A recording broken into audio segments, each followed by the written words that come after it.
Moi, ce que j'aime beaucoup avec la race des Tau, c'est que c'est une race qui est vraiment en dehors de toute l'imagerie qu'on peut avoir sur Warhammer 40 000. On a l'habitude du Space Marine super fort de l'Astramitaum qui va se sacrifier des forces du chaos, mais en fait, le côté Tau, c'est vrai qu'on en a moins l'habitude, forcément parce que c'est une armée qui est plus récente, c'est une armée qui est beaucoup plus jeune. D'ailleurs, c'est la dernière armée en date, voilà, à être sortie. Donc, c'est un fleuve qui mérite d'être appréhendé avec une vision un peu plus nouvelle. Et ça, c'est vraiment intéressant et c'est ce qui est développé en fait dans ce codex. Et c'est pour ça qu'on va le regarder tous ensemble. Mais déjà, première chose fondamentale, c'est que les Tau ne connaissent pas l'existence du chaos. Et là, en général, dans Warhammer 40 000, on a le chaos d'un côté, et puis comment vont interagir en fait les factions contre cette menace primordiale, à moins d'être tyrannides, auquel cas c'est eux la menace. Voilà, ils sont un petit peu antinomiques avec le chaos, mais les Tau, eux, découvrent en fait, sont tout jeunes, et c'est ce qu'on va voir dans ce codex.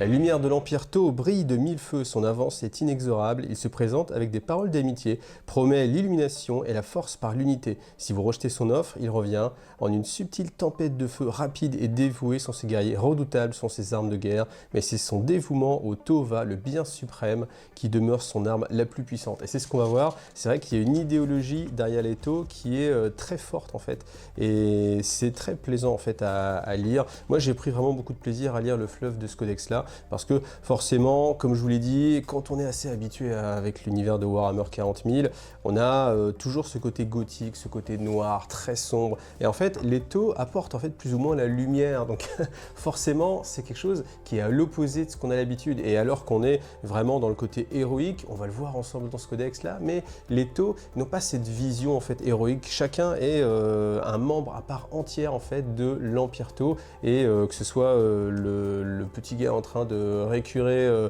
les toilettes Tau ou au grand commandeur suprême, a priori, censément, ils sont sur un pied d'égalité parce que tous permettent à l'Empire d'avancer.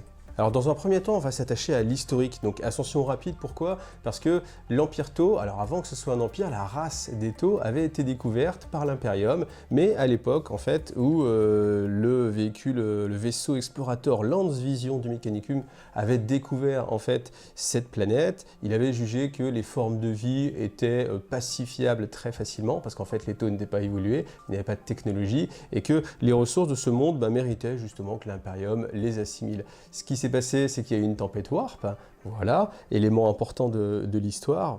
On n'a pas plus de détails dessus, mais on verrait qu'après, il y a peut-être moyen d'imaginer des choses dessus, et c'est cette porte ouverte, moi, qui me plaît beaucoup.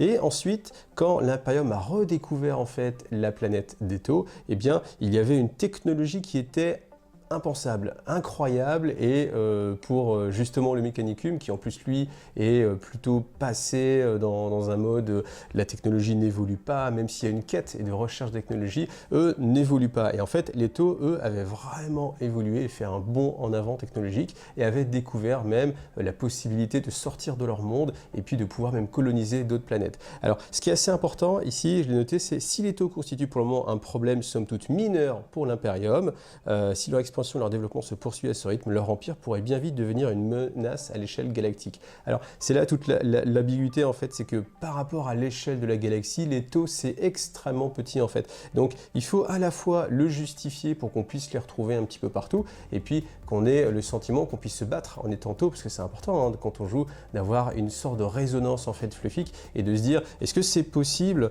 est-ce que oui ou non c'est réalisable. Alors je sais que tout le monde ne se pose pas forcément la question, mais c'est vrai que pour certains joueurs c'est important d'avoir comme ça un écho de la réalité. Alors typiquement, les Space Marines sont beaucoup trop nombreux sur les tables de jeu par rapport à ce qu'on les voit en fait dans la réalité de la galaxie. Et c'est pareil pour les Tau. Les Tau, c'est une toute petite portion de la galaxie. À l'échelle de la galaxie, c'est même inexistant. Et pourtant, voilà, ils ont leur place, ils ont leur codex, avant certains autres Xénos d'ailleurs. Donc voilà. Mais c'est assez sympa de revenir en fait et de remettre en fait ce petit zoom et de se dire que de toute façon pour l'Imperium, c'est extrêmement mineur. Et c'est pour ça que même l'Imperium n'a pas décidé de mener une grande croisade d'éradication. Et heureusement pour Leto, parce que techniquement parlant, le nombre et la force de l'Imperium est telle que même toute la technologie et le bon vouloir d'Eto ne leur permettraient pas de survivre contre une guerre totale contre l'Imperium. Alors on nous fait un petit historique en fait d'Eto, et puis bien sûr, telles que toutes les espèces intelligentes, elles ont connu une sorte d'âge de pierre, un âge de développement aussi bien social que technologique. Et ce qui fait en fait la différence d'Eto par rapport à d'autres espèces, c'est qu'il y a eu très vite en fait une classification et une spécialisation extrême de ses membres. Donc il y a 4 grandes familles qui sont maintenant la caste de la terre, la caste de l'eau, la caste du feu et la caste de l'air. Et en fait, chacun était spécialisé et avait aussi un physique et un mental qui étaient adaptés à une tâche en particulier. On le reverra, on le définira un petit peu plus tard. Mais c'est vrai que cette divergence physique a fait que la surspécialisation a permis aussi leur développement, parce que forcément, quand on est seul à se développer dans un seul domaine, on se spécialise et forcément on va beaucoup plus loin que si ça part dans tous les sens et qu'on ne sait pas où aller. Alors après, comme bien souvent, quand une civilisation se développe, il y a des guerres qui vont avec, et les Tau n'ont pas échappé à la règle, et c'est ce qu'on appelle le Monto. En fait, c'était une époque où les différentes castes s'affrontaient et ne travaillaient pas ensemble, comme c'est le cas maintenant, et elles étaient sur le point de s'entretuer. Et c'est à cette époque que sont apparus les éthérés. Les éthérés, c'est la 5e caste, et on vous raconte qu'à cette époque-là, on a simplement vu des lumières dans le ciel, ami d'X-Files, bonjour, et puis les éthérés sont apparus et ils ont ramené le calme instantanément, et ils ont permis en fait aux tribus comme ça de déjà dans un premier temps de pacifier les choses et puis de travailler après ensemble, et ils ont instauré l'état du bien suprême, le Tova. Et en fait, c'est cette dynamique-là qui est encore bien sûr présente maintenant et qui permet aux Tau d'avancer de concert ensemble. Donc un passage que j'apprécie, c'est le besoin ardent de nouvelles ressources pour alimenter la machine de production, le fardeau de croire que leur peuple était destiné à sauver la galaxie d'elle-même. Ça, c'est vraiment une croyance très forte dans l'Empire Tau, c'est que pour eux, leur but, c'est de sauver la galaxie. Ce sont les sauveurs de la galaxie, d'unifier en fait tous les peuples, toutes les races. Ils ne sont pas xénophobes, bien au contraire, ils pensent que chaque race peut avoir son utilité. Alors bien sûr, ça leur a coûté cher, surtout contre les orques, où ils ont cherché longtemps à essayer de les faire rentrer en fait dans l'Empire Tau, puis après ils se sont aperçus que finalement certaines races ne pouvaient pas être raisonnées. D'ailleurs, dans les romans qui sont Farsight, il y a un passage très intéressant où on a les Tau qui essaient de discuter et d'employer de la diplomatie avec les démons. Et en fait, ils commencent par essayer de discuter simplement, ça ne marche pas. Après, ils essaient de leur offrir en fait des joyaux parce qu'ils voient qu'en fait ils sont contre des démons de Zench, et les démons de Zench sont toujours des petits joyaux. Donc ils se disent tiens, on va leur offrir en fait des pierres précieuses. Peut-être que c'est ça qui les intéresse, on va pouvoir discuter là-dessus. Et en fait non. Et c'est vrai qu'ils sont aussi face à une incompréhension parce qu'ils se disent on ne comprend pas les motivations des démons, on ne comprend pas qu'ils ne veuillent pas faire gagnant-gagnant. Et c'est vrai qu'il y a cette naïveté qui est assez touchante en fait chez les Tau, où eux-mêmes en fait étant guidés par la croyance que le bien suprême l'emportera et que tout le monde est raisonné et agit avec raison, n'arrive pas à interpréter les actions soit des orques ou soit des démons. Et je continue sur ce passage, donc ces défis ont causé la perte de nombreux empires, même ceux dont le développement fut moins rapide. Mais les Tau semblent se délecter de ces obstacles, bien qu'ils puissent souffrir et payer chèrement chaque pas en avant. Les Tau continuent d'aller de l'avant au service du bien suprême et ils le font avec joie. Donc, est-ce qu'il y a un embrigadement des éthérés? Est-ce que d'eux-mêmes ils le font? Il y a quelques réponses en fait qui sont dedans, donc on va regarder ça ensemble. Alors comme je vous le disais, les Tau pensent que c'est un devoir et ça va de leur honneur de diffuser le credo du bien suprême à travers les étoiles. Et il y a vraiment cette volonté, c'est pas juste une conquête de territoire, mais c'est vraiment une volonté de sauver la galaxie. Et avec ce côté bien pensant, en fait, il y a toute l'architecture qui va avec. Et ça, c'est aussi intéressant, c'est que je pense que, hormis peut-être certains craft world avec une forme d'art qui est mis en avant, les Tau sont ceux qui mettent aussi le plus en avant, en fait, le côté agréable en fait de vivre dans une cité bien loin de ce qu'on peut imaginer d'une cité ruche. Et là on a ce passage là, donc en les murs toutes sortes de peuples différents coexistent en paix et considèrent les Tau comme les premiers parmi leurs pairs. L'opulence telle que la conçoivent les autres peuples n'est pas de mise, car les Tau voient les signes extérieurs de richesse comme du gaspillage.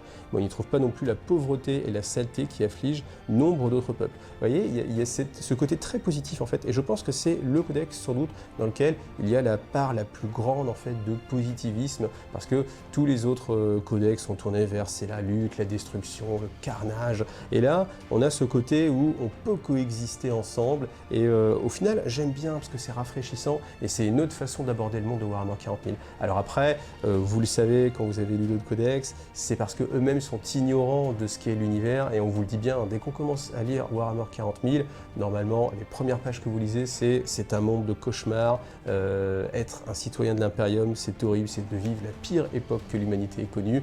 Et forcément, les Tau, eux, ne sont pas du tout dans cette optique-là. Donc ça, encore une fois, c'est très rafraîchissant. Après, une part qui est très importante aussi, c'est l'obéissance que les Tau peuvent vouer en fait aux éthérés. Alors c'est une obéissance, on peut se demander d'où elle vient.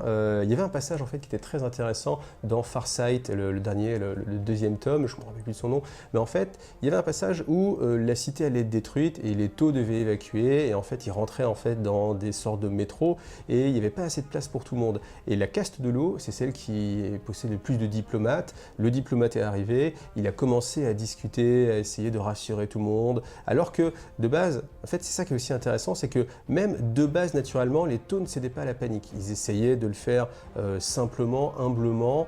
Malheureusement, voyant le danger se rapprocher, la panique commençait à arriver. La caste de l'eau a calmé les choses, mais force est de constater quand il y a eu quelques explosions, etc., eh bien, ils ont commencé à tous vraiment paniquer. Et à un moment donné, alors qu'ils étaient en train de se marcher dessus les uns les autres, même la caste de l'eau, il y a un intérêt qui est apparu. Il n'a pas discuté, il n'a pas parlé, il n'a pas fait de discours. Juste par sa présence, en fait, il a calmé l'ensemble des Tau et tout le monde a commencé à se reprendre, en fait un air digne et à accepter en fait leur destin et leur mort sans que l'éthéré ait eu à parler. Donc c'est pas un pouvoir en fait de conversion par la parole, mais c'est vraiment rien que par leur présence. Donc est-ce que c'est psychique? On ne sait pas, étant donné que les Tau n'ont pas de présence psychique, a priori, on leur dit encore ici là, ou du moins elle est très faible, ils n'ont pas conscience du warp, ils ne l'appréhendent pas, ils ne comprennent pas. Est-ce que les éthérés, eux, ont cette connaissance-là? Sans doute un petit peu. Et c'est ce qui permet aussi peut-être de assujettir en fait l'ensemble des Tau, mais on reverra quand on parlera de Farsight encore une fois que ce n'est pas si simple que ça. Alors je vous parlais tout à l'heure du côté non xénophobe des Tau qui est assez exacerbé parce qu'ils cherchent vraiment à devenir ami-ami et de faire donnant-donnant avec toutes les autres espèces de la galaxie. Et ce qui est assez amusant, c'est qu'on a ici tout un descriptif. Donc ce n'est que la partie émergée de l'iceberg. Il y a les Nicassars, donc ça on en entend plus souvent parler, de plus en plus. Donc je pense qu'un jour ou l'autre, peut-être dans une décennie ou deux, ou moins je l'espère, on aura les Nicassars qui sortiront comme une armée jouable peut-être, ou en tout cas des figurines, douées de puissantes aptitudes psychiques que les Tau comprennent peu et d'une maîtrise dans l'art du voyage spécial. Les anthrazodes qui travaillent dans les astéroïdes minés pour le bien suprême, les nagis, de petits êtres au corps sinueux dont les talents pour la coercition mentale ont facilité plus de négociations de la caste de l'eau, les vorgs, des êtres d'ordinaire paisibles mais suffisamment grands et forts pour triompher d'un marcheur de combat, donc ça aussi, le jour où ça sort en figurine, voilà quoi. Les phosiabes, dont la capacité à percevoir la réalité dans 9 dimensions et de survivre dans le vide spatial sont des atouts pour la construction orbitale. Et en fait, ce qui est assez amusant, c'est qu'on a vraiment une sorte d'étalage comme ça des différentes espèces xéno. Alors, si on réfléchit un petit peu, si on considère le fait que les Tau sont dans toute petite partie de la galaxie, ça paraît un petit peu contradictoire qu'ils puissent avoir rencontré autant d'espèces extraterrestres qui seraient aussi répandues dans les étoiles. Mais bon, ça c'est juste pour l'histoire un petit peu logique. Mais ce qui est certain, c'est qu'on aurait pu imaginer qu'à chaque nouveau codex, tel qu'on l'a vu avec les Croûtes dans un premier temps, qui étaient les alliés des Tau, ensuite les Vespides, depuis il n'y a pas eu de nouvelle race, mais on pourrait imaginer qu'on continue vers ce melting pot et que dans une prochaine sortie, un Proda Codex, eh bien on est justement une de ces factions, voire deux, qui soient représentées en termes de figurines et qui puissent donner naissance justement comme ça à des factions jouables. Alors ensuite, je vous lis un petit passage qui, en tant que joueur tyrannide, m'a fait plaisir. Donc les drones ouvrent la voie dans le vide et l'espace, minuscule lumière traversant l'immensité en diffusant des messages d'espoir et d'unité. Chaque fois qu'un drone détecte les signaux d'une espèce intelligente, il alerte les Tau et appelle leur flotte de colonisation. Et c'est ça qui est assez amusant, c'est qu'au final, la démarche est exactement la même que celle des tyrannides, avec leur démarche d'assimilation. C'est que, eh bien, ils vont sonder en fait l'espace, là où ils vont trouver en fait une biomasse vraiment forte, c'est pour les tyrannides, eh bien, ils vont y aller et puis coloniser l'ensemble. Et c'est la même même chose pour les taux dès qu'ils vont découvrir une espèce intelligente. Et c'est ça qui est intéressant aussi, c'est que ce qu'on vous dit et ce qui est mis en avant, c'est que ce sont les espèces intelligentes qui sont recherchées par les taux et pas uniquement les matières premières, parce qu'on aurait pu dire que forcément les drones étaient à la recherche de matériaux pour la construction, de minerais rares. Et non, en fait, c'est vraiment l'intelligence qui est la richesse en fait. Et dans un roman de science-fiction que j'avais lu, j'avais vraiment apprécié, j'ai oublié le nom, je ne me rappelle plus, mais en fait, il y avait cette notion que la plus grande richesse de la galaxie, eh bien, c'était justement l'intelligence. Alors après, bien sûr, la diplomatie, ça va un moment, mais ce qu'on vous dit, c'est que les taux sont quand même assez patients. La caste de l'eau vient, essaie de communiquer, elle a des facilités pour communiquer, elle cherche à faire du commerce dans un premier temps pour créer une interdépendance justement du monde avec la technologie taux. Imaginons si je vous vends un magnifique appareil photo et que je suis seul à faire les batteries, et bien forcément, alors bon, elle a un appareil photo, on va dire dans le monde de Cœur de Nuit, ce serait plutôt une sorte de phaser laser de la mort qui tue. Et bien si je suis seul à fabriquer les munitions, forcément, vous allez être dépendant de moi. Et c'est cette idée-là, en fait, qui est pas explicitée aussi concrètement que là, mais c'est vrai que c'est ce qu'on imagine, et c'est ce qui est assez logique, en fait, hein. C'est ce qu'on vit aussi, d'ailleurs, maintenant avec la Chine, hein, si je dis pas de bêtises. Donc même si cela prend des générations, tout va bien, la colonisation taux commence immédiatement et les populations indigènes sont relocalisées pacifiquement, plus profondément dans l'Empire Taux, afin de les intégrer justement et puis de les extraire un petit peu de leur monde natal pour qu'ils perdent en fait leurs racines et que forcément ils se rattachent à l'idéologie du bien suprême. Mais c'est une chose qui est terminée aussi, c'est que les Geveza, c'est-à-dire les humains qui sont intégrés à l'Empire Taux, en fait adhèrent la plupart du temps à cette doctrine et parce qu'ils se sentent forcément un peu plus heureux et honnêtement, quand on réfléchit bien, entre vivre dans une cité taux et puis vivre dans une cité de l'Imperium, si on regarde vraiment son bonheur personnel, je pense que le calcul est vite répondu. Donc une fois relocalisés, ils peuvent être éduqués selon les principes du Tova, leurs compétences sont évaluées, de même que leur planète natale et ses ressources sont absorbées par l'Empire. Les populations sont affectées là où elles pourront contribuer le mieux au bien suprême. Donc on peut imaginer aussi que c'est une civilisation dans laquelle il y a zéro chômage. Ça c'est quelque chose d'important aussi, et surtout en plus à notre époque. J'aime bien en fait comme ça les reflets de ce que pourrait être en fait cette utopie taux. Et en fait on se dit qu'est-ce qui vaut mieux en fait finalement c'est contribuer comme ça au bien suprême, même si au final on a pas vraiment le choix et qu'on est dans quelque chose de très dirigiste où je ne pense pas que quelqu'un qui n'aurait pas de compétences martiales, s'il avait envie de servir dans l'armée, il serait accepté au sein de l'armée taux. C'est pas comme ça que ça fonctionne. Par contre, au moins, ses compétences seraient évaluées et on lui donnerait en fait le meilleur travail. Donc, est-ce qu'il vaut mieux qu'on décide pour nous et qu'on ait un travail ou est-ce qu'il vaut mieux avoir... Est-ce que je fais beaucoup trop de politique? Ouais, je fais beaucoup trop de politique et je m'arrête là. Un autre point assez positif, donc les taux ne sont pas cruels, même quand ils ont gagné, ils s'efforcent de préserver ce qu'ils peuvent du monde de l'ennemi et de l'ennemi lui-même, car ce sont des atouts de valeur une fois conquis. Voilà. Donc ça aussi, c'est pas uniquement de l'assimilation pure et simple, mais c'est vraiment de l'intégration. Et encore une fois, c'est une démarche vraiment positive que je tenais à souligner. Donc cette carte de la galaxie, ce n'est pas une carte de la galaxie, c'est une carte uniquement d'une zone. Et vous voyez, cette zone, elle est très petite. Et ça aurait été amusant en fait de la revoir à l'échelle de la galaxie. Vous savez, souvent d'habitude, on a l'image de la galaxie. Là, on n'a même pas la galaxie, tellement c'est petit, ça n'aurait pas d'intérêt. Et ce qu'il faut noter aussi, c'est qu'on a les 7. Dans les 7, c'est-à-dire le monde dans lequel, c'est on va dire les mondes taux. 7 de la phase 1, première phase d'expansion, on la verra après. Phase 2, phase 3. Il n'y a pas de phase 4, parce que la phase 4 a été une phase assez importante dans l'historique des taux et qui a évolué justement avec les nouveaux codex. Donc moi, vous le savez, j'adore quand le fluff évolue. Et là encore ici, on a des évolutions avec le Nexus stellaire qui ouvre les taux en fait vers une autre partie en fait de la galaxie. Et ce qui permet aussi de faciliter le côté scénaristique pour les avoir un petit peu partout. Mais c'est ce qui permet aussi aux taux d'en apprendre un peu plus sur la galaxie qui les entoure. Donc on va reparler ici du système de caste. Donc première chose, c'est que pour le bien suprême, les éthérés n'autorisent aucune union entre membres de castes différentes. En outre, ils surveillent le développement de chacune de la manière d'un jardinier avec ses plantes.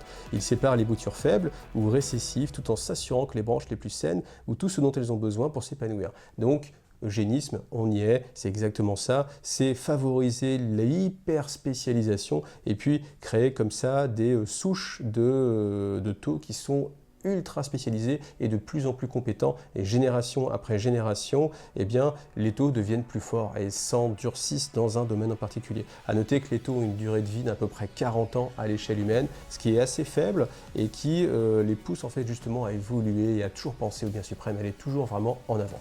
Alors je vous parlais tout à l'heure du côté héroïque, on va relire ce passage-là. Donc on pourrait penser par la société Tao désapprouve que les individus s'enorgueillissent de leur réussite, mais il n'en est rien. Chaque individu est plutôt encouragé à retirer la plus grande satisfaction possible de son travail, de ses conquêtes militaires ou de ses découvertes. Avec deux réserves toutefois. La première est que chaque tâche a la même importance pour l'Empire, c'est ce que je vous parlais tout à l'heure, et qu'un humble ouvrier qui finit d'ériger un mur doit être autant apprécié de ses concitoyens qu'un as qui abat plusieurs appareils ennemis, ou qu'un sachot de la casse du feu qui conquiert un monde au nom de l'Empire.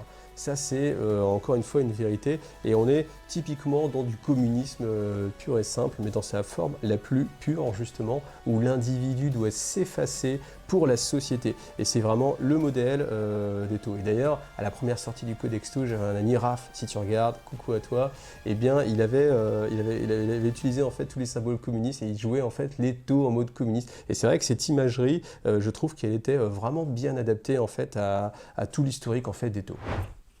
Ah oui, au fait, hein, la politique, tout ça, c'est juste pour déconner. Hein. Vous prenez pas la tête en commentaire, hein, parce que c'est vraiment pas avec moi que vous allez en discuter. Alors on revient aussi sur le passage avec le warp. Donc une des rares constantes raciales qui unifie les castes est le manque total de sensibilité à l'empire. Il n'y a apparemment aucun psycheur chez les Tao, ni aucune susceptibilité aux mutations contrôlées qu'engendre le contact avec le warp. Donc nul ne sait quelle mesure les éthérés comprennent l'infernale dimension qui bouillonne au-delà de l'espace réel, mais il est clair que le peuple qui le gouverne n'en connaît rien. Sous bien des aspects, c'est une bénédiction car l'influence corruptrice du warp est irrésistible. Mais pour un peuple qui s'enfonce toujours plus loin dans une galaxie sombre et violente, où le chaos est en pleine ascension, cela pourra s'avérer un dangereux angle mort dans son champ de vision. Moi je pense très personnellement que les éthérés ont conscience en fait de cette existence-là, et à l'instar en fait de l'humanité et de l'impérium qui masque en fait l'existence du warp, même si on a l'impression que les humains savent que ça existe, eh bien théoriquement les humains n'ont pas connaissance de l'existence des démons, et c'est bien là même l'existence des chevaliers gris qui doivent bien stériliser un monde à partir du moment où il y a un contact démoniaque, pour pas que la croyance et puis au-delà de ça la connaissance des dieux sombres existe et se répande, parce que c'est évidemment ce qui va les renforcer. Alors pour en revenir un petit peu au système des différentes castes, donc on a la caste du feu, c'est celle que vous connaissez le plus, parce que forcément c'est celle qu'on va jouer dans nos armées. Donc les guerriers, ceux qui sont prêts à se battre, à donner l'envie aussi, tout le monde est prêt à donner sa vie pour le bien suprême, mais c'est ceux qui sont le plus aptes en fait au combat, les plus résistants et les plus forts. Ensuite on a la caste de la terre, qui sont aussi robustes, solides, telle l'image du vieux chêne, voilà. Eux en fait c'est tout ce qui est caste qui permet de gérer la technologie, donc tout ce qui est scientifique, les médecins aussi forcément, et puis tout ce qui va être agriculture, gestion de la nourriture, gestion des ressources et tout ce qui est logistique. Voilà. Ensuite, on a la caste de l'eau. La caste de l'eau, c'est la caste politique, c'est celle qui va organiser la vie politique de l'Empire, même si c'est pas elle qui va choisir, parce qu'elle va suivre en fait la vie des éthérés, c'est elle qui va régler tout ce qui est administratif. Donc typiquement, voilà, c'est eux qui vont remplir les petits papiers. Ensuite, on a la caste de l'air, donc elle qui est extrêmement spécialisée, parce que eux vivent en général la plupart du temps uniquement en orbite, étant donné que leur corps s'est adapté à la vie en orbite, donc ils ont des corps qui nécessitent en fait une petite adaptation pour être mis sur la Terre avec une gravité normale, et ça c'est assez étonnant au final, parce que ce serait une caste qui aurait été développée assez tôt, mais qui se serait vraiment très spécialisée pour le besoin de l'espace et voyages spatiaux, et c'est vrai que c'est quelque chose qui va de pair en fait avec le développement ultra rapide des castes, de la technologie, et bien on a cette hyper adaptabilité. Donc on peut même imaginer que si jamais il y avait peut-être même qu'on peut même imaginer en allant plus loin que la non-sensibilité en fait des Tao au warp est aussi une hyper spécialisation et une sorte de défense naturelle contre justement l'influence corruptrice du warp. Pourquoi pas? Alors maintenant on en vient au point crucial, donc la cinquième case, vous voyez, qui est sortie des quatre autres, donc les éthérés. On peut même se poser la question, là je vais un peu plus loin, mais c'est une partie qui est assez intéressante, on peut se demander si les éthérés sont vraiment des Tao, qu'est-ce qu'ils sont exactement. Il y a plusieurs théories, moi je me suis pris à rêver que peut-être en fait c'était peut-être une influence du chaos sous une certaine façon, un esprit un peu de Zinj qui serait là pour utiliser les Tao peut-être, ou une autre faction complètement indépendante qu'on ne connaît pas encore qui arriverait et qui a un contrôle en fait. On peut imaginer qu'à l'intérieur de chaque éthéré, je sais pas, vous avez vu Men in Black, en fait vous avez un petit personnage qui contrôle les éthérés d'intérieur, je ne sais pas, mais en tout cas ce qui me paraît assez évident, c'est qu'il y a eu une intervention extérieure, ça c'est la seule chose, c'est le seul élément dont on est certain. On a vu des lumières dans le ciel, c'est pas un gars qui est arrivé au loin en sortant de la forêt, c'est vraiment des lumières qui tombent du ciel, donc une influence extérieure qui a guidé en fait l'ensemble de la race Tao. Donc je pense qu'un jour on aura peut-être un élément de réponse, peut-être qu'il y a quelques éléments de réponse dans certains romans, tout cas, ceux que j'ai lus, non. Mais si vous avez des pistes aussi, ce serait intéressant. N'hésitez pas à les mettre dans la description. Donc j'espère que vous passez un bon moment en ma compagnie sur cette vision assez personnelle en fait du Codexto au niveau du fluff. Donc si vous aimez la chaîne, eh bien n'hésitez pas, hein, c'est traditionnel, le petit pouce-up, les petits palmiers en commentaire si vous ne savez pas quoi mettre, ou un commentaire un peu plus évolué si vous avez envie, parce qu'il y a pas mal de choses à voir, hein, dans ce codex-là. Et puis si vous voulez soutenir financièrement la chaîne, comme d'habitude, la démarche c'est via Tipeee. Moi ça me permet de vivre de mon travail et de continuer à pouvoir vous faire ce genre de vidéos. Merci à vous tous. Donc les Ethereum ont une fonction unificatrice au sein de l'Empire Tau. Ils écoutent les conseils des membres de premier plan de chaque caste, mais la décision finale leur appartient. Et ce sont eux qui assument la responsabilité de leur choix. Donc ce qui est intéressant aussi, c'est que les Ethereum ne sont pas complètement opaques et insensibles aux avis des membres éclairés en fait des autres castes. Et on le verra après avec justement une petite nouvelle, un petit passage fluffique. Il y a vraiment cette notion de on va demander l'information, même si on décide, on va quand même aller chercher l'information. Et je trouve que c'est complètement raccord avec l'idéologie des taux où on va tirer le meilleur de chacun. Les Ethereum aussi vont aller chercher le meilleur de chacun dans sa spécialité et après, en fonction de ça, vont prendre eh bien, les bonnes décisions. C'est exactement, encore une fois, non, on ne fait pas de politique, mais c'est exactement ce qui ne fait pas de politique. Donc personne, qu'il soit tôt ou non, ne sait comment font les Ethereum pour exercer cette autorité absolue sur leur peuple. Cela explique en partie que les actions quasiment suicidaires que les taux sont prêts à entreprendre pour défendre leur Ethereum. En effet, il est difficile de capturer ces êtres révérés car les cadres de chasse entiers sont prêts à donner leur vie plutôt que de supporter la honte de voir l'Ethereum qui leur a été assigné périr ou être fait prisonnier. Donc là aussi, la part de mystère reste toujours entière, donc on verra. Alors ensuite, il y a des hypothèses, ouais. Donc certains magos évoquent l'hypothèse d'une domination psychique, d'un contrôle phéromonal, voire des théories plus farfelues encore comme l'hypnose de masse ou l'utilisation de nanites organiques. Ça aussi, ça peut être pas mal en fait, hein, pour ceux qui ne croient pas au côté mystique des choses. Pourquoi pas une surtechnologie. Donc vous voyez, peut-être encore une fois, on peut imaginer, si on va très loin, une espèce qui serait plus petite ou contrôlerait en fait des nanites et qui viendrait peut-être... Alors là, j'ai même je vous avoue, je viens de penser à un truc qui est très fort, c'est sur l'intelligence artificielle. L'intelligence artificielle, c'est toujours quelque chose qui a été caché et on va revenir dessus parce qu'il y a un passage très clair où les taux développent l'intelligence artificielle alors que l'Imperium l'a banni en fait. Et les taux ne comprennent pas pourquoi l'intelligence artificielle n'est pas mise en avant. Et en fait, on peut imaginer qu'une intelligence artificielle qui serait en dehors des taux ait pris le parti de créer en fait des Ethereum pour venir dominer les taux afin qu'eux-mêmes développent et enrichissent l'intelligence artificielle. Ça, c'est pas mal. Ça, franchement, c'est une belle théorie, ça mérite d'être défendu. Ensuite, un passage que moi, j'avais vraiment adoré, c'est sur Onva. Onva, c'est l'Ethereum suprême, le dirigeant politique majeur, l'Ethereum parmi les Ethereum. Eh bien, pour ceux qui ne le savent pas, sachez qu'il a été assassiné par l'Imperium. Il y avait justement un groupuscule de 4, je ne sais plus comment c'est, une force d'assassinat, une force d'assassination, je ne sais pas si ça se dit, mais en fait, il y avait 4 assassins qui avaient été envoyés pour justement le tuer et un d'eux avait réussi, c'était le Culexus, celui qui justement n'avait pas de... qui avait réussi malgré tout, je me rappelle de ce passage-là, à générer en fait une onde de malaise et les protecteurs en fait des taux, enfin des Ethereum, pardon, les gardes des Ethereum qui sont aussi un petit peu particuliers. On pourrait même parler d'une 6e caste. C'est jamais fait référence, mais je pense qu'ils ne sont ni de la caste du feu, ni vraiment des Ethereum et je trouve ça même étonnant que ce ne soit pas plus développé. D'ailleurs, maintenant, il y a repensé. Mais voilà. En tout cas, même eux n'avaient pas réussi à le protéger et Onva a été tué. Et cet événement majeur, en fait, a été caché aux yeux de la population Tau, parce que la population Tau pense que Onva est encore en vie, tout simplement parce que maintenant, c'est un hologramme et une intelligence artificielle, vous voyez, on y revient, qui guide, en fait, l'entièreté du peuple Tau. Donc, j'imagine que parmi les Ethereum, bien évidemment, eux, le sachoir.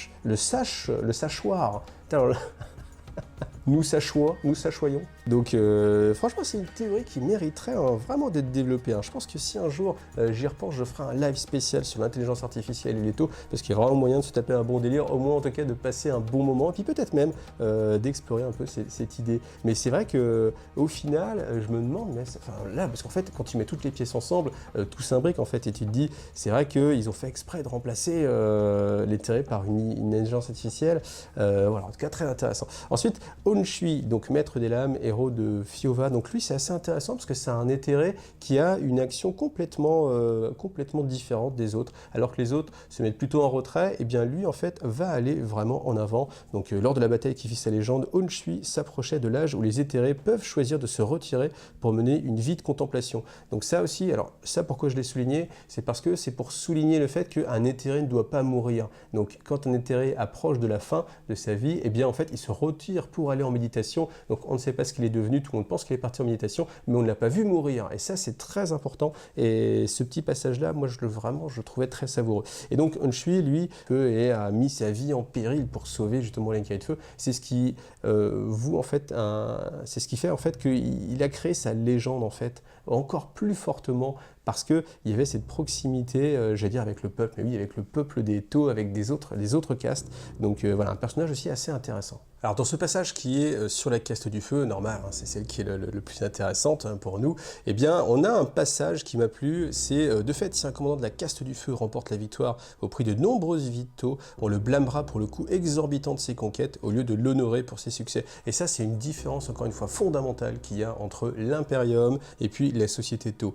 Là, les Tau en fait, leur but c'est vraiment de préserver la vie. Pour eux la plus grande richesse c'est justement la vie, l'intelligence, on l'a déjà vu, contrairement à l'Imperium où l'Imperium c'est l'honneur, les ressources, les espaces religieux, ce genre de choses, la foi en l'empereur plutôt que la vie humaine qui n'a vraiment aucune importance. Et là, c'est vraiment exacerbé dans cette division où mieux vaut en fait quitter la raffinerie, laisser les ressources et puis préserver les vies plutôt que le contraire. Après, c'est aussi assujetti au fait que les Tau sont très peu nombreux, même s'ils sont assez prolifiques et qui prolifèrent justement bien par rapport à l'Imperium, par rapport aux orques, par rapport aux tyrannies, par rapport à n'importe quelle autre espèce quasiment, eh bien ils sont très peu nombreux, donc forcément leur vie est extrêmement importante. Après, justement, un autre passage que j'aime bien, c'est souvent la caste du feu qui n'oublie jamais de prendre en compte de telles actions illogiques dans leur propre plan de bataille. Bien sûr, ils combattront âprement pour s'emparer de sites tels que le centre de communication, des dépôts de vivres, des silos de défense orbitale, et ainsi de suite. Cependant, même alors, ils agissent avant tout pour priver l'ennemi de telles ressources, et en fin de compte, la caste du feu cherche avant tout à saper la capacité et la volonté de combattre de l'adversaire, afin qu'il capitule sans bain de sang inutile. On n'a pas ces derniers carrés héroïques, donc il y a moins ce côté héroïque, mais il y a aussi le côté vraiment on préserve la vie quoi qu'il arrive. Et j'aime bien aussi le fait que les Tau sont conscients que d'autres races, typiquement l'Imperium, va défendre quoi qu'il arrive et vont l'utiliser justement pour des pièges à la Koyon tout simplement. On met un bel appât, une belle basilique ici et puis on sabote tout ça et puis on n'en parle plus.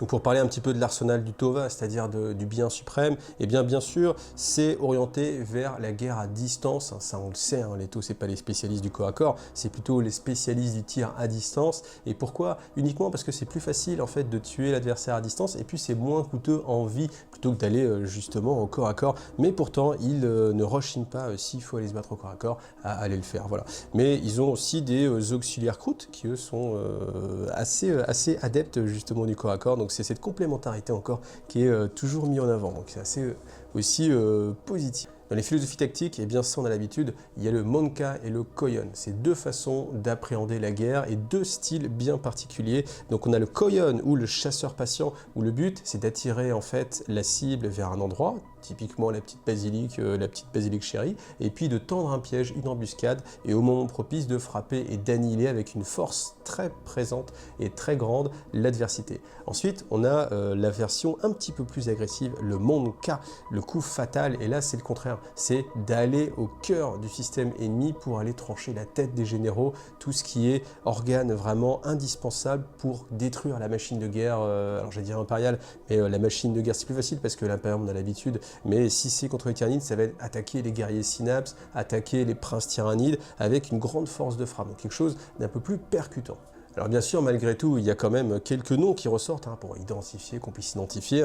Donc on a Oshova et Oshachera, donc à savoir Farsight et Shadowsun, qui sont les deux personnages vraiment assez emblématiques qui ont les figurines. Et puis on nous parle aussi du redoutable Okaïs, qui lui est issu d'un jeu vidéo. Si vous avez joué, alors je sais pas comment je crois que ça s'appelait Fire Warrior, le jeu vidéo. Et bien on incarnait en fait Kaïs, et c'est sa seule incarnation. Il n'a pas d'incarnation en termes de figurines, et j'avoue que je m'étonne un petit peu de ça. Peut-être qu'il y a un côté légendaire et que un jour peut-être ils vont le ressortir comme ça du frigo. Je ne sais pas d'ailleurs ce qu'il est devenu, il n'y a pas d'explication parce qu'on sait où est Oshova, on sait où est Oshachera, mais on ne sait pas où est Kai. Donc si là aussi vous avez des informations, n'hésitez pas. Alors ceux qui me disent qu'il est en préparation pour Fire Warrior 2 sur PS6, oui ça ok, je l'imagine bien.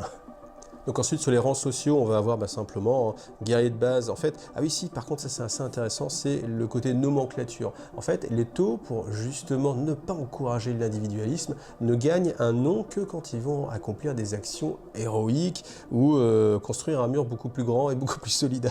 Parce que c'est vrai que là on a vraiment le côté, même si on vous dit qu'il y a autant de noblesse à ériger un mur qu'à combattre en exo-armure, je ne suis pas certain, ou en tout cas c'est pas détaillé, on ne sait pas de quelle façon les bâtisseurs de murs gagnent un nom propre. Mais en tout cas, sur des actions de combat, c'est là où justement les guerriers de feu vont gagner en fait un nom propre. Mais quoi qu'il arrive, la dénomination c'est avant tout le monde d'origine, ensuite le niveau, c'est-à-dire guerrier c'est là, vétéran 8, héros vrai, noble L, sa Shell par exemple, et commandant sa Cho. Et en fait, la particule qui vient différencier et nominer en fait la personne et la personnifier, encore une fois, ça vient vraiment beaucoup plus tard. Donc tout ça aussi c'est extrêmement bien pensé je trouve, et ça crédibilise vraiment le système de caste, le système de le bien suprême qui passe avant l'individualisme. Ici on a l'organisation militaire, donc c'est simplement les différents noms qu'on va donner au type de détachement, bon, c'est pas très intéressant. Voilà, alors pourquoi vous jouez tôt? Parce que vous aimez les mechas, les exo-armures bien sûr, ou alors parce que vous êtes un adepte fervent du bien suprême aussi, mais en tout cas c'est vrai que la force, la richesse de l'armée, ce sont les exo-armures. Donc là on a quand même un petit espace un petit peu vide, donc on peut imaginer que ça va se remplir au fur et à mesure, mais on voit comme ça les différentes évolutions. J'avoue que moi c'est ce qui m'a séduit facilement dans l'armée. Quand les taux sont sortis à l'époque de la V3 je crois, ou V4 peut-être, c'était en V4 peut-être, et bien forcément on disait oui c'est pour séduire le marché japonais qui aime les mechas, donc on fait des armées avec des mechas. Peut-être que c'était la cible. En tout cas moi j'avoue que j'ai vraiment adhéré, même encore maintenant, les exo-armures, c'est ce qui me plaît le plus. Là, la Ghost Kill, alors justement, on en parle ici un petit peu, jusqu'à récemment, l'exo-armure Ghost Kill était réservée aux missions secrètes. Son existence était un secret pour la majorité de l'Empire Tau, même s'il savait depuis de nombreuses années. Donc, on a ce côté, j'aime bien comment ils intègrent en fait de nouvelles choses. Alors, si on peut le comparer un petit peu à Belisario Skull avec les Primaris, où il sort de son chapeau et de son garage magique toute une nouvelle faction avec des nouveaux véhicules, des nouvelles armures, etc. Là, fluffiquement parlant, c'est beaucoup plus cohérent dans l'Empire Tau parce que c'est justement des projets, des prototypes. Les prototypes, c'est quelque chose qui existe depuis les premiers codex. Ce sont des améliorations, en fait, des systèmes qui sont testés sur le champ de bataille, des fois avec succès, malheureusement parfois avec des échecs. Mais justement, on a ce côté-là où les choses sont développées en secret et au bout d'un moment, ça devient révélé.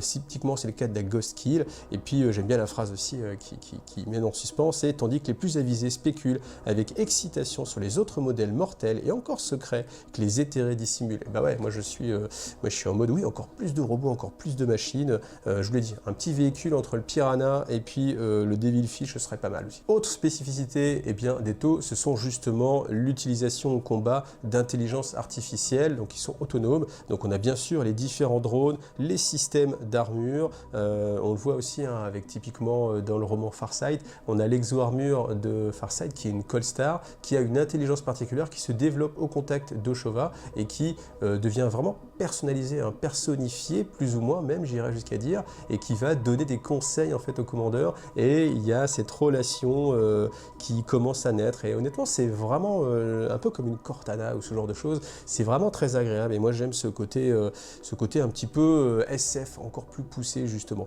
Donc les différents types de drones, on vous reparle, donc les taux sont intrigués et plus que troublés par les préjugés profonds et tenaces de l'humanité à l'égard de ces machines intelligentes. Pour eux, cette attitude n'est qu'un exemple de plus de la superstition barbare et arriérée que l'Empire se doit de surmonter autant que possible. Et si on fait le parallèle aussi avec le chaos, on peut se dire aussi que l'humanité, elle au moins, elle a déjà vécu, elle sait de quoi elle parle, et un petit peu à l'image de quand vous êtes avec vos enfants peut-être, ou des plus jeunes, et vous dites oh, tu verras en grandissant. Et en fait, j'ai l'impression aussi qu'on a ce côté tu verras en grandissant. Donc c'est pour ça que le côté développement intelligence artificielle, c'est vraiment quelque chose qui me séduit fortement. Après, pour nous, en termes de jeu, c'est super génial parce qu'on a plein de nouveautés. Ça avait commencé avec juste le drone armé, le drone bouclier, après il y a eu le drone de marquage, et maintenant on a toute une panoplie, le drone gardien, drone lance-missile, inhibiteur, impulseur, le furtif, le drone de reconnaissance, le gravitique aussi, il est pas là, mais enfin tout ça c'est vraiment assez excitant quand on aime un petit peu la SF, et c'est pour ça qu'aussi les taux, moi c'est une armée qui me tient un petit peu à cœur. Alors Oshachera, qui est la plus grande, alors j'ai oublié de vous parler d'ailleurs, tout à l'heure je pense à ça, de Puretine. Puretine en fait ça a été l'image du guerrier le plus complet et accompli de l'Empire Tau, parce qu'il maîtrisait aussi bien le Koyon que le Manka, et à un stade supérieur. Et la réussite suprême pour justement un guerrier de la caste du feu, c'était de réussir à avoir l'enseignement de Puretine. Et dans ses élèves, on avait justement Oshachera et Farsight. Alors, je pense que ça mériterait même de faire une vidéo à part avec leur relation, qui est une relation très classique d'amitié, de compétition. Là, d'ailleurs, on le voit, hein, pour mis au rang de commandante suprême, Oshachera fit un discours depuis le dôme de combat de Montyr, et elle se présentait avec sa nouvelle armure. Donc voilà, on aime ou on n'aime pas, moi je préférais l'ancienne. Sous le regard de toute la caste du feu, Shadow Sun tira sur la statue de Farsight, détruisant l'effigie de ce héros devenu déserteur. Et ça, on va le voir, c'est aussi très intéressant. D'ailleurs, je passe. J'aime bien Oshachera quand même, mais je préfère Farsight. On le reverra plus tard. Mais c'est un personnage qui est vraiment extrêmement riche et qui apporte justement du contraste au côté tout lisse qu'on peut avoir avec le bien suprême. Tout le monde est gentil, tout le monde est mignon. On a Farsight, c'est vraiment, je vous encourage encore une fois à relire les 2 tomes de cette série, et je pense qu'il y aura un 3e tome aussi. Donc ce passage-là, c'est ce que je vous disais tout à l'heure, c'est les éthérés qui, même l'éthéré suprême, Onva, qui va faire intervenir en fait des dirigeants de chaque caste, ou l'élite en fait de chaque caste, pour se renseigner et savoir quoi faire. Et en fait, on est vraiment sur une question assez importante de savoir, est-ce qu'on va lancer une 6e sphère d'expansion ou pas? Et la réponse reste en suspens, mais c'est vraiment intéressant de voir qu'il y a ce côté évolution, ce côté aussi conciliabule entre les personnages. Moi, c'est quelque chose que je trouve vraiment, je l'ai dit encore une fois, mais je le redis, vraiment assez riche. Alors les sphères d'expansion, ça aussi c'est plutôt bien, parce que c'est l'historique des Tau.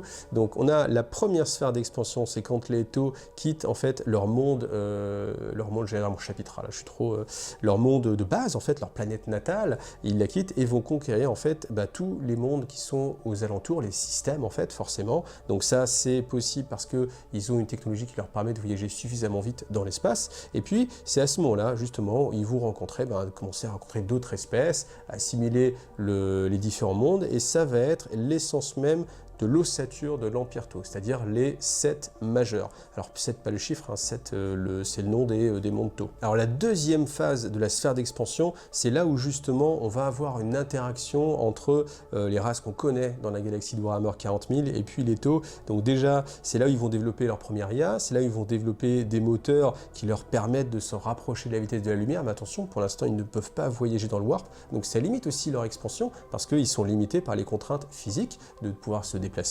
Même si on va à la vitesse de la lumière, vous savez, hein, pour aller d'un système à un autre, ça met des années-lumière, hein, c'est pour ça qu'on dit des années.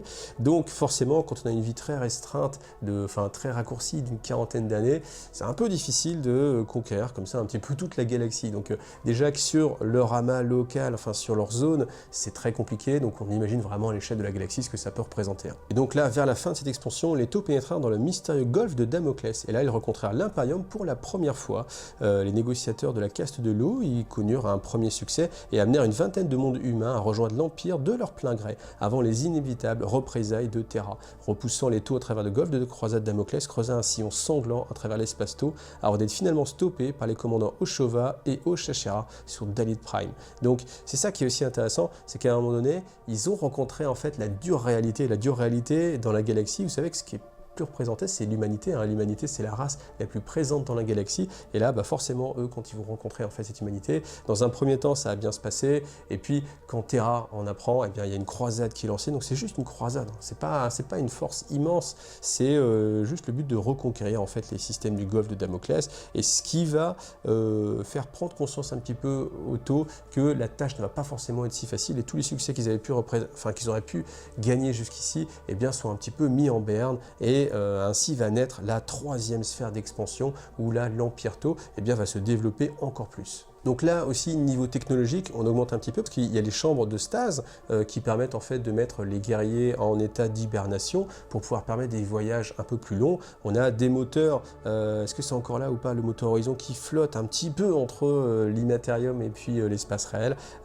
qui permettent justement de voyager encore plus vite, ce genre de choses-là. Mais c'est vrai que là, on est dans une zone où les taux vont commencer vraiment à avoir du mal à se développer et à prendre en fait des zones parce qu'en fait, ils en perdent dans un premier temps, vraiment, c'était que de la conquête, on avance, voilà, on est confiant. Et puis là, quand on se heurte en fait à l'Imperium, ensuite aux orques, et bien forcément, ils vont avoir beaucoup plus de difficultés. Donc c'est lors de cette troisième sphère d'expansion que justement le commandant Farsight fit sécession en fait avec l'Empire Tau. Je ne vais pas le détailler plus parce que je vais y passer des heures, je me connais, mais c'est vrai qu'il y a eu une cassure en fait entre ces factions-là. C'est à ce moment-là, mais on voit malgré tout que Farsight n'est pas un rebelle, parce qu'on pourrait imaginer à l'image d'un Huron sombre cœur qui aurait trahi et pour ses propres motivations en fait. Alors certes il a ses propres motivations, mais pour son gain personnel, et bien là en fait Farsight revient aider les Tau justement pour protéger sa faction, sa race. Donc on sent qu'il y a quand même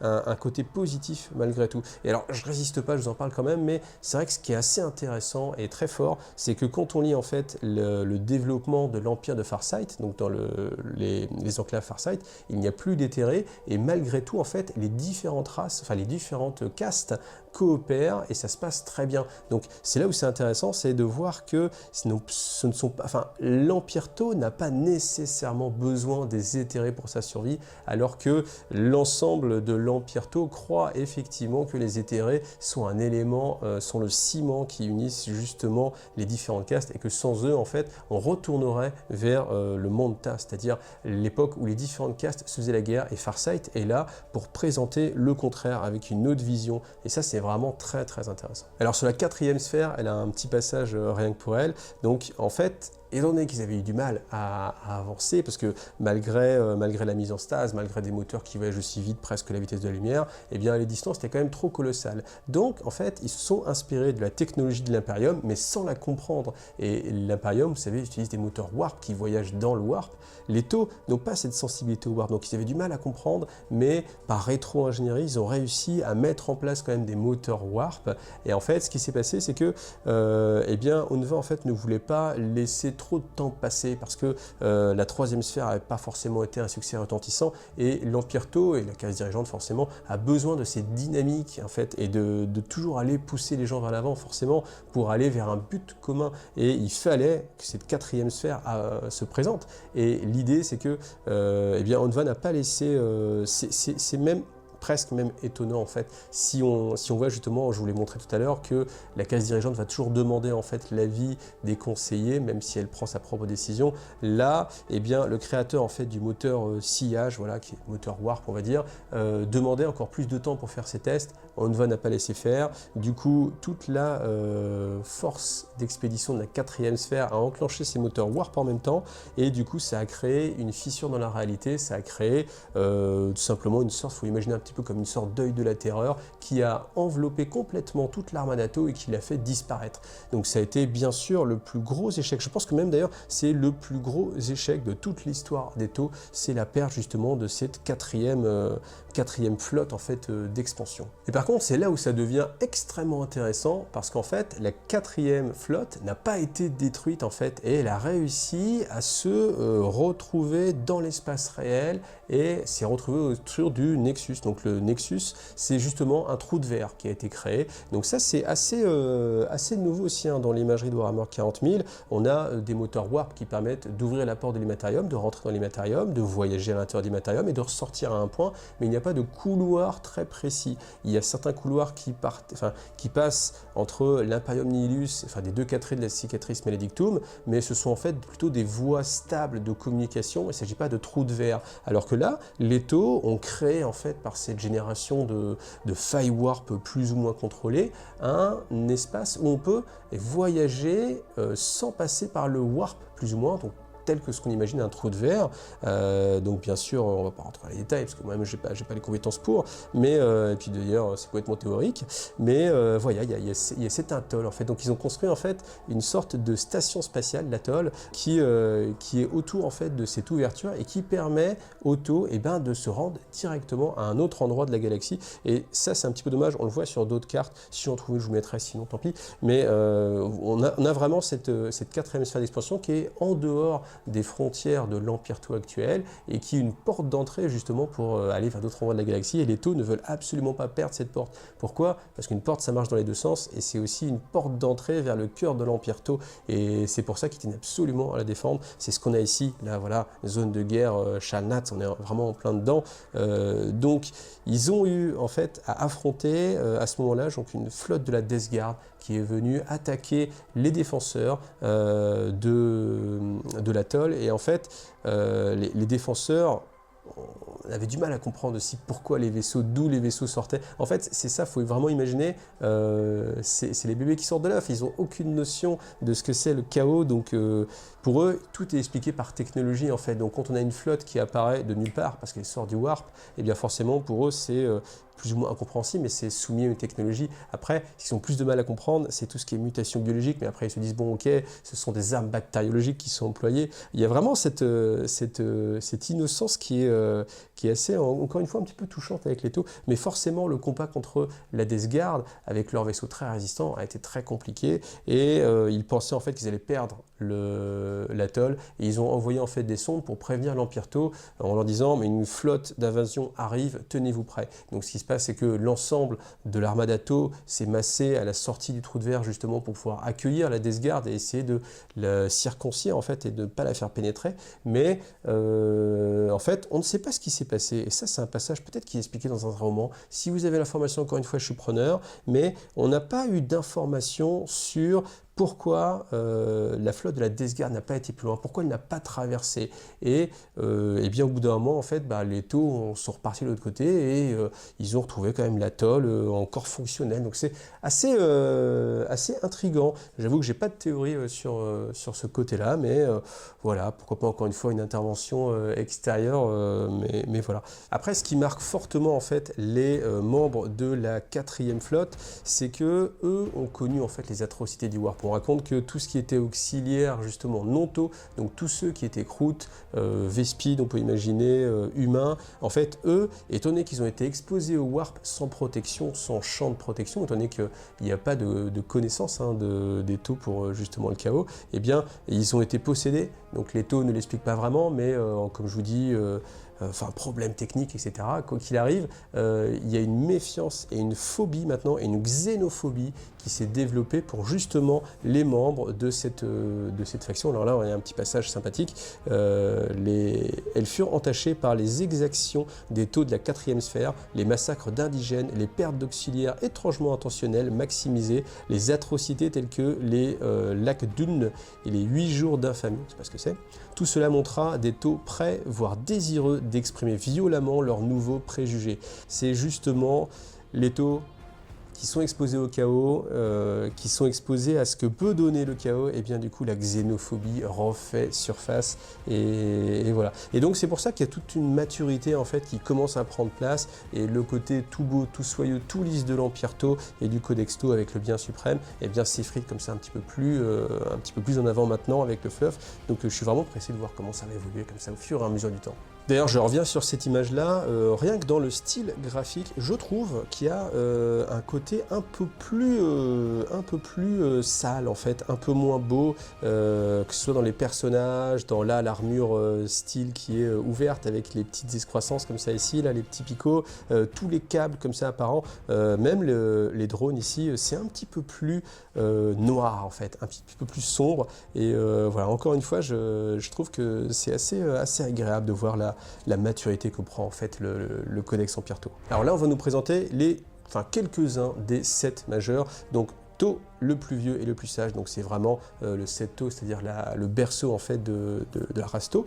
Donc c'est très bien gardé, très bien préservé, contrairement bien sûr à Terra qui est, on va dire, un peu dégradé dans sa biosphère. Là, on a, contrairement justement à l'humanité, les Taux sont fiers d'avoir eu la sagesse et la retenue nécessaire pour ne pas étouffer leur monde natal ou ses planètes voisines. Ce n'est pas pour rien que les habitants de Seth sont considérés comme particulièrement sages et cultivés. Et en fait, c'est vrai qu'il y a aussi ce passage culturel où les Taux vont essayer d'avoir un développement le plus stable possible, aussi bien en accord pour la faune et la flore, à condition qu'elle leur soit utile, et leur développement culturel, guerrier, économique. Alors après, petite entorse à ce que je vous disais tout à l'heure, le Seth possède les académies de la Casse du Feu les plus anciennes et les plus vénérées de tout l'Empire. Il est si prestigieux d'apprendre le code du feu dans ses dômes d'entraînement que chaque Tau qui s'y distingue gagne un nom personnel simplement pour l'avoir fait. Porté avec fierté, ce nom de guerre est choisi par ses tuteurs avant qu'il ne se lance dans sa première opération de combat en conditions réelles. Ça, c'est une petite entorse justement, parce qu'on sent quand même un petit favoritisme, et en fait dans l'Empire Tau, il ne va pas y avoir de favoritisme. Et justement,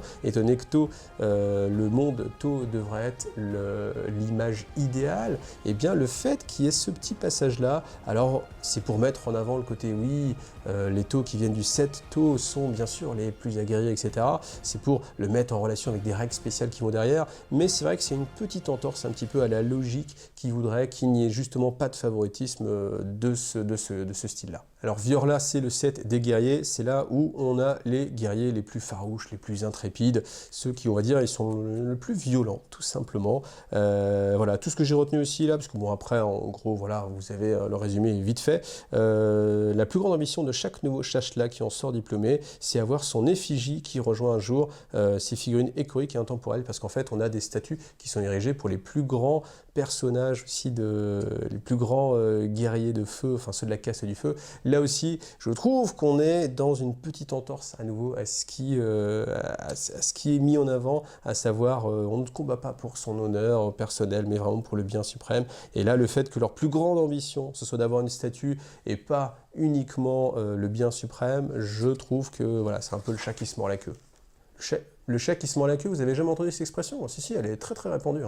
Alors le monde de Sacea, lui, sa particularité, c'est que c'est un monde qui est assez hostile à la vie. Donc les Tau, en fait, ont établi des cités sous des dômes, et puis tellement nombreuses qu'au final, c'est là où il y a le plus de population. C'est aussi assez intéressant, c'est dans les endroits les plus difficiles où on a la plus de population, voilà. Ce que j'avais noté et qui me plaisait bien, c'était que les Tau, en fait, avaient reconstruit à l'intérieur de Sacea des environnements qui reprennent tout ce qu'ils peuvent être amenés à combattre. Donc que ce soit le cauchemar gothique qu'ont laissé derrière eux l'Imperium, des campements orques, des forts de récupération, des paysages biologiques tyrannides et même des répliques de tombes nécrons. Donc c'est assez amusant en fait de voir que les Tau vont recréer ces ambiances-là. Donc voilà, ça peut faire des idées de table de jeu. Ensuite, on a Porkan à la Forge de l'Empire. C'est là où on va avoir forcément le plus de technologie. C'est assez classique, hein. Là, franchement, on est dans du un peu gros stéréotype, donc je passe un petit peu. Alors Dalit, c'est le Seth éprouvé, c'est le Seth qui va être le plus axé sur le commerce en fait, où la caste de l'eau va être la plus présente. L'objectif de cette transaction n'est jamais de se dérouler aux dépens d'une des parties, mais plutôt d'assurer les échanges d'informations, de biens et de personnel avec un bénéfice mutuel. C'est préférable pour le Tova, à en croire ses adeptes. Et Dalit s'enrichit non seulement du commerce, mais aussi de contacts et d'alliés vitaux parmi d'innombrables espèces non Tau. Ce qui est intéressant, c'est que dans cette volonté de faire du commerce, mais pas pour arnaquer l'autre et avoir un gain par rapport à l'autre, mais vraiment un gain mutuel, et bien ça entretient en fait des bonnes relations. Et quand il y a eu des guerres qui sont venues sur Dalit, et bien Dalit a été un des mondes qui a reçu le plus d'aide extra. Alors, je sais pas comment on peut dire, mais extra Tau en fait, d'autres factions qui sont venues défendre ce monde-là, et c'est ce qu'on a du plus proche en fait, on peut dire des Nations Unies par exemple, c'est-à-dire vraiment des nations qui sont unies ensemble, des peuples qui sont unis pour défendre en fait une idéologie. Et l'avantage aussi, et c'est assez intéressant, donc des centaines de milliers de Brachyrus, de Traxiens, de Boabius, de Mouja et même de Geveza mortifiés travaillèrent aux côtés des Tau, et beaucoup devinrent des citoyens des mondes qu'ils avaient aidés à reconstruire, et en l'espace d'une génération, les villes de l'Alite devinrent plus prospères et animées que jamais. Ce que j'aime bien, c'est ce rebond en fait, le fait de dire que la guerre certes détruit, mais si tout le monde peut s'allier ensemble, eh bien on va se retrouver avec une reconstruction qui va être la plus efficace possible. Donc là aussi, un message qui est assez positif et qui fait plaisir. Alors voilà, on arrive enfin aux enclaves Farsight avec le 7 Renega. Alors qu'est-ce qu'il faut retenir que je n'ai pas déjà dit? Eh bien que malgré tout, malgré le fait que l'Empire Tau soit coupé censément des enclaves Farsight, eh bien malgré tout, les enclaves réussissent à acquérir en fait de la technologie, et c'est ce qui étonne en fait les dirigeants, les éthérés, parce que ça veut dire que forcément au sein de l'Empire Tau, il y a des partisans de Shova qui sont des sortes d'espions, on peut dire, qui vont donner en fait des informations, donner la technologie, et voilà, ça veut dire qu'il y a quand même des failles malgré tout, même au sein de l'Empire Tau. Donc ça c'est aussi intéressant. Après le reste, j'en ai déjà parlé. Après, je reviens quand même sur ce passage qui est très important. Le fait est que ce qu'on appelle les enclaves Farsight continuent de prospérer. Ça, c'est vraiment important.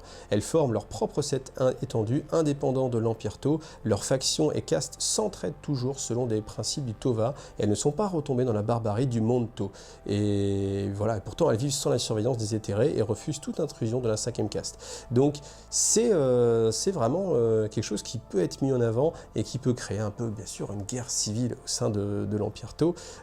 Autre chose qui est assez connu, mais je me permets de vous le rappeler quand même, Oshova en fait normalement aurait dû cesser de vivre depuis bien longtemps, sauf qu'il est en possession de la lame de l'aube. Ça, c'est un artefact qu'il avait trouvé sur Arthas Moloch, donc c'est une planète dans laquelle il y avait en fait une invasion démoniaque, et c'est là aussi où les éthérés ont été tués, c'est là où Farsight s'est retrouvé sans leader, c'est là où il a compris aussi que les éthérés parfois agissaient contre ce qu'il pouvait lui juger être le bien suprême. Je me rappelle, il y a un de ses amis commandeurs qui avait été plus ou moins sacrifié pour encourager les autres castes à lutter contre la barbarie. C'était des orques en fait, et lui il voit à travers ça. Donc même dans le roman que j'ai lu, il n'y a pas de notion très grande de je veux me rebeller, mais c'est plutôt une sorte d'incompréhension encore, et lui-même était triste en fait d'avoir perdu ses éthérés. À une époque, on pouvait imaginer que c'était Farsight qui avait tué en fait les éthérés, mais en fait non, il n'en est rien. Les éthérés ont été tués par des démons, et en fait Farsight n'a pas voulu, Oshova n'a pas voulu repartir avec l'ensemble de l'Empire, parce qu'il était déçu tout simplement de sa caste dirigeante. Donc voilà. Et puis pour en revenir à cette épée qu'il a trouvée, en fait c'est une épée qui aspire, alors c'est pas une épée démoniaque, mais c'est une épée faite en, je ne sais plus, il me donne un nom quelque part par ici, je ne sais plus, mais c'est une technologie qui permet d'aspirer en fait l'espérance de vie de ceux qu'il tue. Donc à chaque fois qu'il va blesser quelqu'un ou tuer quelqu'un, je pense que là il faudrait qu'il aille voir Marnus Calgar, parce qu'il va voir Marnus Calgar, là, je pense qu'il a 3 vies de plus, j'insiste, hein, mais voilà, Marnus Calgar doit mourir. Et bien du coup c'est ce qui permet en fait de prolonger en fait sa vie. Alors c'est pareil, ce qu'on dit c'est que s'il savait que c'était l'artefact démoniaque ou empyréen ou magique, hein, on va dire magique c'est plus simple, qui lui permet de prolonger sa vie, il aura mis fin en fait à sa vie lui-même, parce qu'il trouvait ça déshonorant, mais le fait est que même s'il s'en doute, il ne le sait pas. Donc imaginons. Après, ce qu'on dit quand même, c'est que si Oshova venait à disparaître, eh bien, ça pourrait remettre en cause l'existence des enclaves Farsight qui sont là et qui se rallient quand même en fait à leur chef. Alors pour finir, on va nous parler un petit peu des croûtes, mais vous voyez, c'est vraiment mis à la fin, c'est la dernière partie fluffique qu'on va avoir dans cette présentation, ce qui me fait penser aussi qu'on ne parle pas du tout des Vespides, et que j'avais pensé à un moment donné, parce que c'était ce qui s'était passé, à chaque nouveau codex, on avait une nouvelle faction, là c'est plutôt mis en retrait, hein, les Vespides, on n'en parle presque pas, alors que moi je m'attendais forcément à chaque nouveau codex une nouvelle faction, même si là, comme je vous l'ai dit au début, vous vous rappelez, il y avait ce passage-là où on nous cite tout un éventail d'espèces xéno, donc on peut imaginer peut-être qu'à un moment donné, il y aura une sphère d'expansion, peut-être la 6e justement, qui va rallier vraiment des forces combattantes d'autres espèces. Voilà. Bon, les croûtes, honnêtement, il n'y a pas grand-chose à en dire, moi c'est pas... Ça n'a jamais été, désolé Greg, hein, mais ça n'a jamais été ce qui m'a attiré le plus dans la faction Tau.